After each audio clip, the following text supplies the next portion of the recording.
最古の木工機械は何か知っていますか？木工といえば人類の歴史に欠かせない技術の一つです。古代から現代に至るまで木材を創造的に加工し、作品や便利な道具を生み出してきました。そしてレオナルド・ダ・ヴィンチも木工機械の設計を多く残しています。今回は木工の歴史に触れながらドールスタンドを製作する過程をご紹介します。機械を使わなくても手軽に木製加工品を作品に取り入れる方法もご紹介しますので、ぜひ最後までご覧ください。この動画があなたの作品作りのアイディアやインスピレーションになれば幸いです。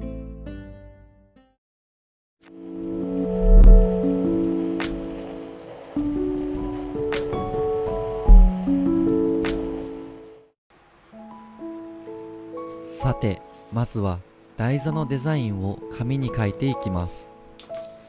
この時点で勘の良い方なら最古の木工機械が何か気づいているかもしれません。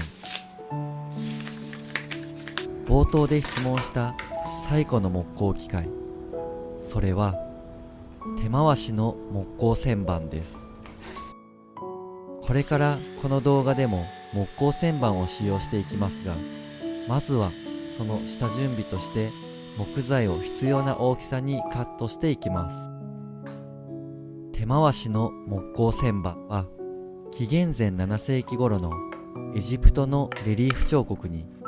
2人で向き合って旋盤で作業するようなものが記されています。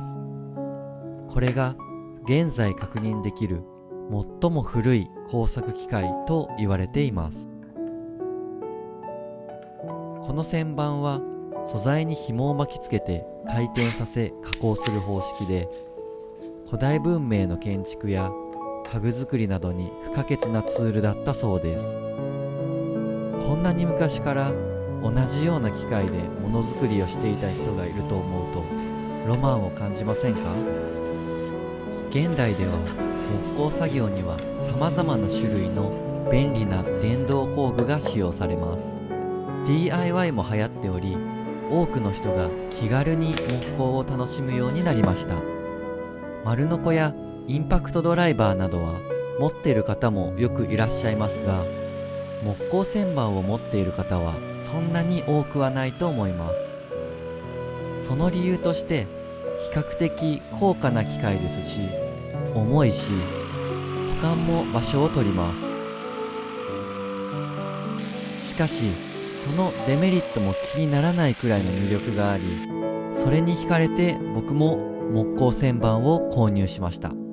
では木工旋盤でどのような加工ができるのかをご紹介します。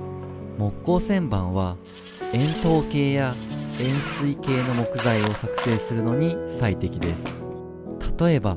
テーブルの足や柱、キャンドルホルダーや器などです。木工旋盤の魅力は、木材を精密な曲線で美しく加工できることであり、それによって創造的な可能性が広がることです。アンティーク家具にも旋盤で加工された木材が多く使われており、その優雅な曲線のシルエットはそれだけで美しいアートピースだと思いませんか？さて、それでは木工旋盤を使っていきましょう。旋盤本体に素材を固定して回転させて、そこにバイトと呼ばれる刃物を当てて削るようにして形を作っていきます。バイトには様々な大きさや形状があり、作りたい形に合わせて使い分けます。仕組みが陶芸で使うろくろと同じということもあって、日本では木工ろくろという呼び方をする場合もあり、回転させて削り出したものを引き物と言います。ちなみにルネサンスの巨匠レオナルド・ダ・ヴィンチの描いた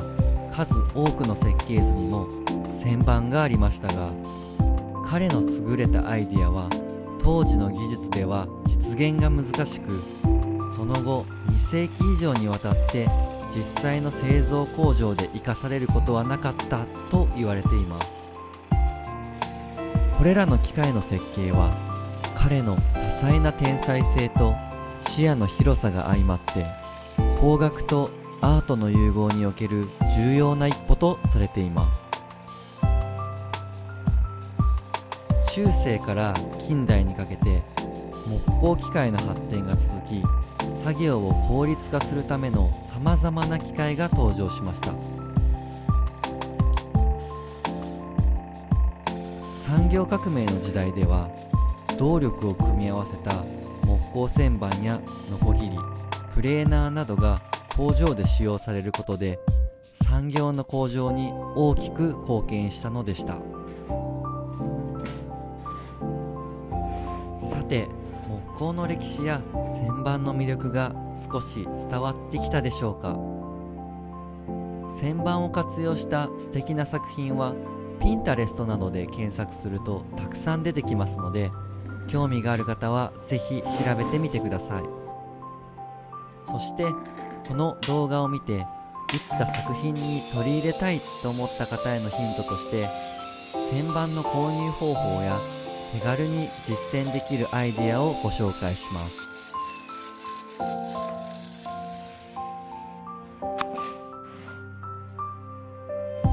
まずは購入についてですが、僕が使用している旋盤はライコンライトという名前の木工旋盤で、家庭用電源で使用可能です。直径約 300mm、 長さ約 400mm までの加工ができます。動画の説明欄に詳細情報がわかる URL を記載しておきますね。いやいや、旋盤自体を購入するのはまだハードルが高いですという方には、プロに製作依頼するという手もあります。機器物製作と Google で検索すると木工所がいくつか出てきます。そこに制作内容を相談して依頼を引き受けてもらえることになったら、自分でデザインしたものをプロの職人さんに作ってもらうことができますよ。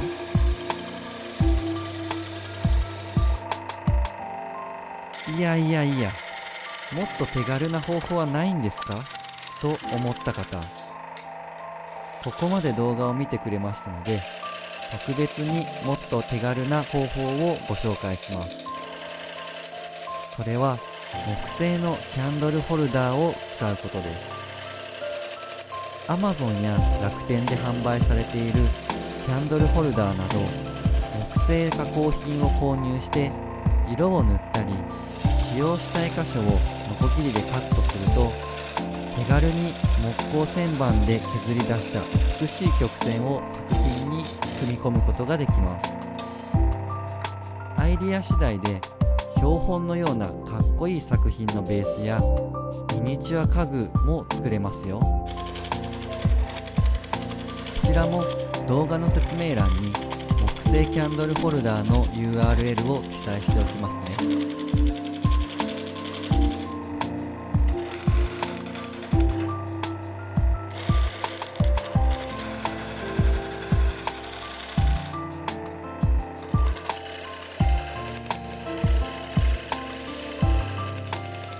今回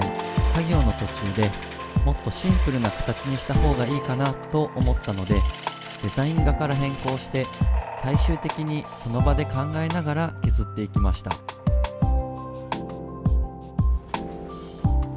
さて、旋盤の作業が完了しました。下の土台と上のお皿とのパーツを2つ組み合わせる方式です。いい感じですね。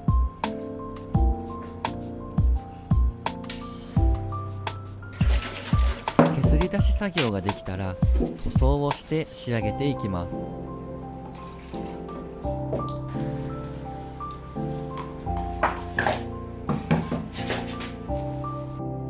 作品作りには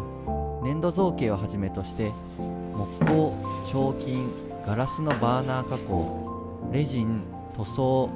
裁縫、革細工などさまざまな素材や道具を使います。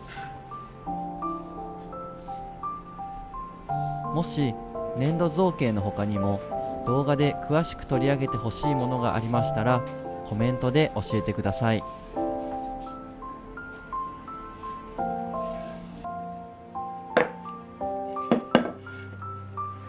さて、台座のデザインを紙に書くところから見てきたこのドールスタンドもそろそろ仕上げです。人形を支える木を立てて苔を敷き詰めていきます。